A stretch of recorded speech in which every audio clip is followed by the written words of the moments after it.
Dans cette leçon, je vais vous présenter une des grandes familles d'algorithmes de routage qu'on appelle le routage à vecteur de distance. Il s'agit d'un algorithme assez simple pour remplir une table de routage qui est à la base de plusieurs protocoles qui sont utilisés dans les réseaux, notamment le protocole RIP. On va se placer du point de vue d'un routeur qui cherche à remplir sa table de routage. Il cherche donc à déterminer le chemin le meilleur, disons le plus court, qui mènera les paquets vers n'importe quelle destination.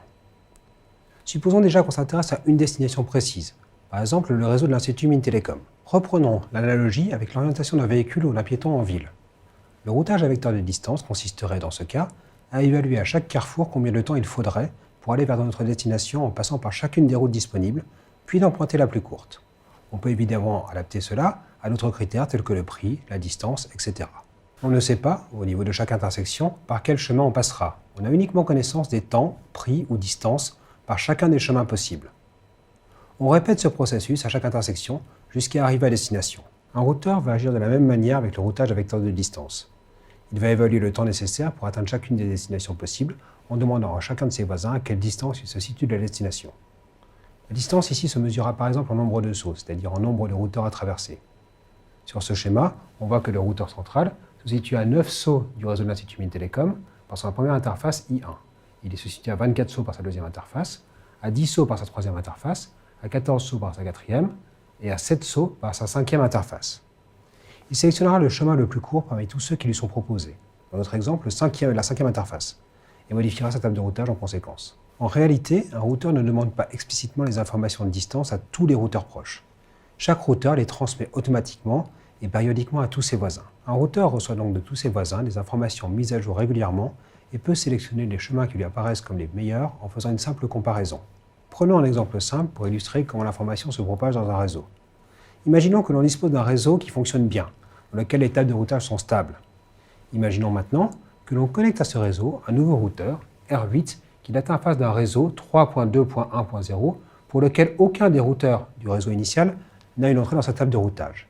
R8 commence immédiatement à annoncer sa présence et le fait qu'il connaît un réseau nommé 3.2.1.0 et auquel il est directement connecté. Son voisin, R1, connaît alors l'existence de ce nouveau réseau et ajoute une entrée à sa table de routage. Il l'annoncera alors à son tour à ses voisins. Le processus continue ensuite et l'information se propage ainsi de proche en proche. Les routeurs voisins de R8 auront connaissance de l'apparition du nouveau réseau au bout d'une étape de communication, leurs voisins de 2 étapes, et ainsi de suite. Notons le cas de R5.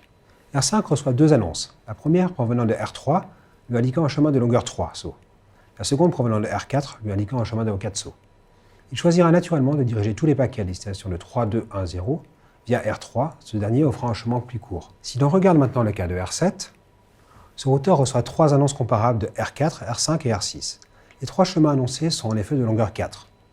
Pour choisir entre les 3, il se basera sur un critère tel que le nom du routeur ou son adresse IP pour éviter de choisir au hasard. À l'issue de quelques étapes, le processus sera convergé et les tables de chacun des routeurs accueilleront une nouvelle entrée pointant vers le réseau 3.2.1.0. Ce tableau vous indique quels chemins seront choisis par les différents routeurs. Notez que cet algorithme sélectionne un et un seul chemin vers chaque destination. Par conséquent, certains liens de communication ne seront pas utilisés, en tout cas pour cette destination, et ce jusqu'à ce qu'une panne survienne. Examinons justement ce qui se passe lorsqu'une panne survient dans le réseau. Supposons, par exemple, que le routeur R4 tombe en panne. Le routeur R7 ne possède alors plus de route vers 3.2.1.0 à ce moment-là. R7 se rendra assez rapidement compte que le routeur R4 a disparu. Il existe plusieurs techniques pour cela, de la mesure d'une résistance aux bornes du câble jusqu'à l'absence de réception de plusieurs messages consécutifs. Lorsqu'il s'en rendra compte, il associera alors un coût infini à la route vers 3.2.1.0 et attendra de recevoir une meilleure proposition de route. Une telle proposition ne tardera pas à arriver de R5 ou R6. R7 pourra alors mettre à jour sa table de routage en conséquence. L'annonce périodique des destinations d'un routeur à tous ses voisins permet donc de résoudre les cas de panne sans changer l'algorithme. Il suffit qu'une panne se traduise par une augmentation drastique du coût d'un chemin. Le processus converge donc. Mais cette convergence est-elle toujours rapide? Pour répondre à cette question, intéressons-nous à un autre cas d'étude. Dans ce scénario, un routeur R1 dispose de 2 chemins lui permettant de rejoindre le réseau 3.2.1.0. Le premier passe par R2 puis R3 et a une longueur de 3 sauts. Le second passe par une succession de routeurs et est nettement plus long, disons 20 sauts par exemple. R3 tombe en panne. À ce moment-là, R2 se rend compte qu'il ne dispose plus d'aucune route valide à destination de 3.2.1.0. Heureusement, Avant qu'il n'ait eu le temps de crier au secours, il reçoit de la part de son voisin, R1, l'annonce d'une route de longueur 3 sauts à destination du réseau perdu. Il met immédiatement à jour sa table de routage et note qu'il est maintenant à 4 sauts de 3, 2, 1, 0. Il s'empresse d'annoncer cette nouvelle route à tous ses voisins, dont R1. R1, à la réception de ce message, comprend que le coût de la route qu'il empruntait à destination de 3, 2, 1, 0 vient d'augmenter. Soit. Cela reste compétitif tout de même. Il met à jour sa table de routage et note qu'il est maintenant à 5 sauts de la destination. Il annonce ceci à ses voisins.